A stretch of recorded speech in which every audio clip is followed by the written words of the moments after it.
Perkenalkan, saya Made Cindy Aster Pratiwi dengan NIM 2002612050. Selamat pagi Ibu, perkenalkan saya Dr. Muda Cindy sebagai dokter muda yang berjaga di Poli THT hari ini.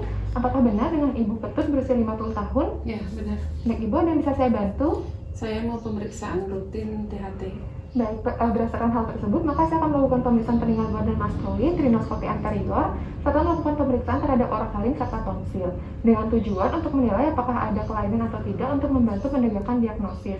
Namun pemeriksaan ini akan sedikit tidak nyaman. Apakah Ibu bersedia? Ya, saya bersedia. Daripada Ibu bersedia, saya akan mencuci tangan dan melakukan prosedur terlebih dahulu. Dan menggunakan alat pelindung diri seperti headcap, face shield, masker, gaun, dan juga handscoon.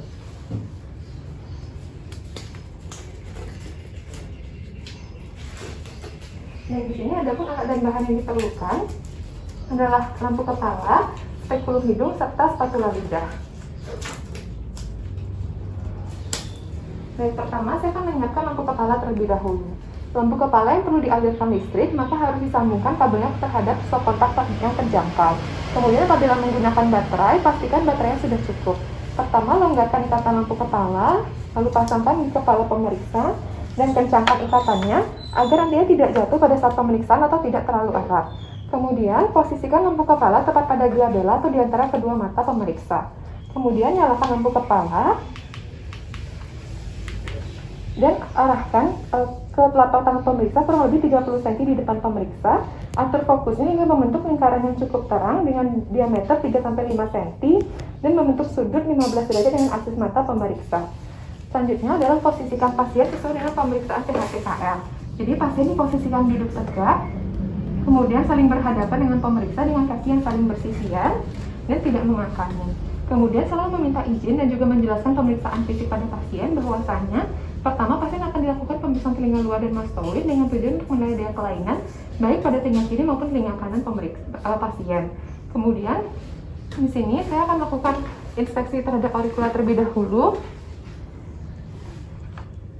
Di sini saya akan melihat apakah ada deformitas, benjolan, fistula preauricula, kemudian tanda radang seperti kemerahan, udem, bula, sekret, vesikel, squama, kemudian melihat adakah bekas luka seperti jaringan parut, keloid, dan juga tanda trauma seperti perdarahan, hematom, dan juga laserasi. Selanjutnya saya akan melihat dari kanal akustikus eksterna untuk melihat apakah ada sekret, benda asing, serumen, hiperemi, udem, dan juga tumor. Apabila ada sekret, maka akan dijelaskan konsistensinya apakah serus, mukus, purulen, mukopurulen, atau sanguinus. Selanjutnya, saya akan lakukan perabaan terhadap auricula untuk menilai apakah ada nyeri tekan dan juga rasa panas atau kalor. Kemudian juga akan dinilai apakah ada benjolan. Nah, apabila ada benjolan, maka akan dideskripsikan jumlahnya, apakah multiple atau soliter, konsistensinya apakah padat, lunak, kemudian fluktuatif atau seperti air dalam balon, lalu warnanya, ukuran, serta regio penyebarannya.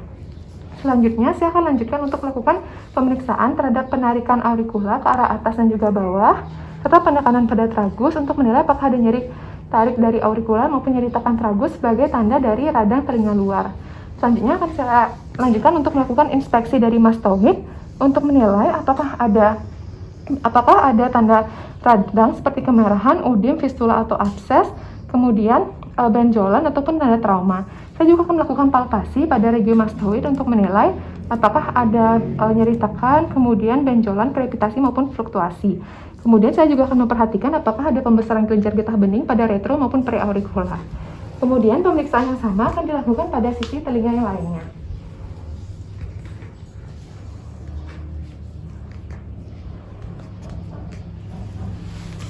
Kemudian apabila sudah, hasilnya akan dijelaskan dan diinterpretasikan pada pasien. Kemudian untuk pemeriksaan yang kedua adalah pemeriksaan rinoskopi anterior. Pertama, kita pastikan diri sudah mencuci tangan menggunakan prosedural dan menggunakan lampu kepala dan memposisikan pasien sesuai dengan pemeriksaan THT sesuai dengan prosedur yang telah dijelaskan sebelumnya. Kemudian selalu meminta izin dan menjelaskan bahwa sekarang pasien akan dilakukan pemeriksaan rinoskopi anterior dengan tujuan untuk menilai dari kafum nasi, septum nasi, serta kontra pasien dari kedua kafum nasi. Kemudian saya akan menyiapkan spekulum hidung, yang mana spekulum hidung ini akan disesuaikan dengan ukuran nares dari pasien. Untuk cara memegang spekulum hidung dilakukan dengan tangan yang non-dominan, itu tangan kiri saya dengan ibu jari pada gagang bawah dan jari tengah hingga kelingking pada gagang atas hingga bawah. Kemudian jari telunjuknya bebas. Selanjutnya saya akan saya akan memasukkan spekulum dalam kondisi yang tertutup pada salah satu kafum nasi dari pasien. Baik, kemudian telunjuk saya akan berada di atas ala nasi yang diperiksa. Selanjutnya saya akan membuka spekulum secara perlahan. Kemudian saya akan menilai dari kafum nasi. Kemudian nantinya untuk pembukaan spekulum akan dibatasi dengan tadi telunjuk agar tidak terlalu lebar. Pertama saya akan menilai dari kafum nasi, melihat apakah ada corpus alienum, sekret, krusta, perdarahan, polip, benjolan atau tumor, serta kelainan anatomi seperti deviasi nasal septum. Kemudian apabila ada sekret maka akan dijelaskan apakah serus, mukus, purulen, mukopurulen, atau sanguinus. Selanjutnya dari konka inferior akan dilihat apakah bagaimanakah warnanya, apakah hiperemi, merah muda, livid atau pucat, dan juga morfologinya apakah dekongesti, kongesti, atrofi atau hipertrofi. Kemudian saya akan lanjutkan untuk melakukan pemeriksaan terhadap septum nasi untuk menilai apakah ada deviasi, kemudian keadaan plexus Kisselbach, lalu perforasi, hematom, dan juga abses. Selanjutnya saya akan lanjutkan untuk melakukan pemeriksaan terhadap konka media dan juga meatus media dengan cara menaikkan spekulum ke arah atas dan juga meminta pasien untuk sedikit mendongakkan kepalanya untuk menilai apakah ada sekret, polip, maupun krusta. Kemudian apabila sudah, saya akan melepaskan spekulum dengan kondisi setengah terbuka secara perlahan agar nanti tidak menarik fibrisa ataupun hambur hidung. Kemudian pemeriksaan dengan teknik yang sama akan saya lakukan pada sisi kafum nasi yang lainnya.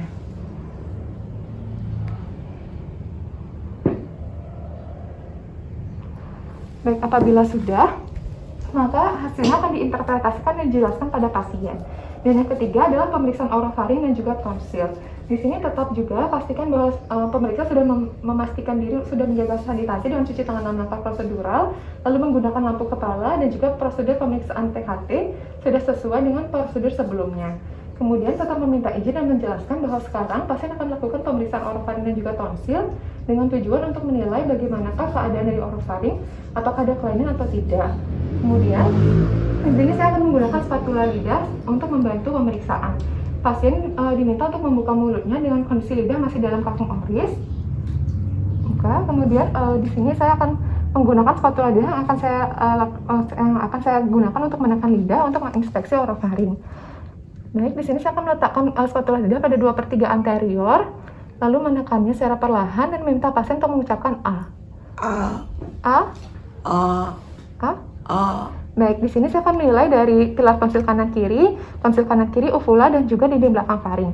Pada pilar tonsil kanan kiri akan dinilai simetrisitasnya, ada tidaknya bombans, kemudian abses, kemudian dan juga ada tidaknya membran atau pseudomembran.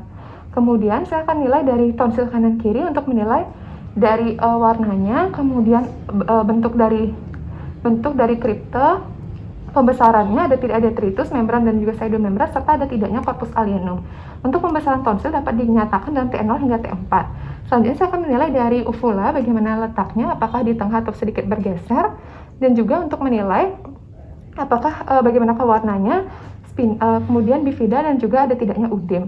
Dan yang terakhir untuk dinding belakang faring akan saya nilai bagaimana warnanya, apakah hiperemi atau merah muda, ada tidaknya granular hipertrofi, dan juga postnasal drip. Apabila sudah selesai, saya akan melepaskan spatula lidah. Kemudian apabila sudah selesai semua pemeriksaannya, saya akan jelaskan dan juga interpretasikan pada pasien. Kemudian memberikan KIE pada pasien. Apabila sudah selesai, maka pemeriksaan dapat diselesaikan. Saya akan melepaskan lampu kepala dan mematikannya. Kemudian melepaskan handscoon dan mencuci tangan dan melakukan prosedur kembali. Tidak lupa perlu juga untuk melakukan desinfeksi alat-alat yang telah dipergunakan tadi dengan larutan klorin. Baik, demikianlah pemeriksaan THT yang dapat saya sampaikan. Mohon maaf apabila ada kesalahan. Sekian, terima kasih.